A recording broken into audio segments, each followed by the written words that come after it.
ዓለም ሞልቃቃው ልጅሽ ማን ነው ብትባል ኖሮ እሱን ነበር የምትለው።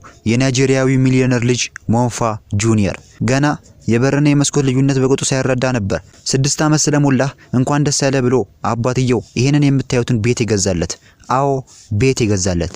በሙሉ ስሙ መሐመድ አወል ሙስጠፋ በማለት የሚታወቀው ይሄ ታዳጊ በአባቱ ገንዘብ የቅንጦት ህይወትን እየኖረ ይገኛል። የልጅ እግሮቹ የፍሬም ፔዳል ላይ ሳይደርሱ ነበር አባቱ ይሄንን ከቤቱ 10 ሚሊዮን የኢትዮጵያን ብር የሚሸጠውን ቤንትሊ ስፐር መኪና ይገዛለት።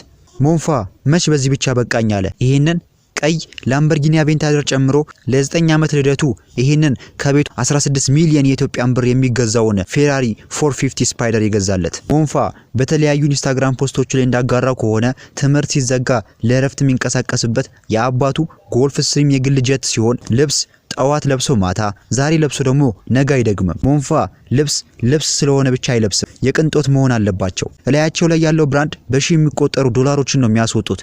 ዱባይ ለክረምት በሄደበት ልብሶቹን የሚሸምተው ሞንፋ ልብሶቹን በፌንዲ፣ ጉቺ፣ ቨርሳቺ እንዲሁም ሉዊ ቪታን ስቶሮች ነው የሚገዛው። የትምህርት ቤት ደብተሩን ደግሞ በዚህ 13000 ብር አውጥቶ በገዛው ጎያርድ ቦርሳ ውስጥ የሚይዘው ሞንፋ አባቱ የሪቻርድ ሚል ሰዓቶች አድናቂ ቢሆንም ሞልቃቃው ሞንፋ ግን ከሮሌክስ ሰዓት ውጪ እጁ ላይ አያስርም። ከቤቱ ሲወጣ መንገድ ላይ ሊፖፕ ቢያገኝ የሚመጥበት ያማረውም ነገር ካለ ደግሞ የሚገዛበትን ረብጣ ገንዘብ በየቀኑ አባቱ ያሳቅፈዋል።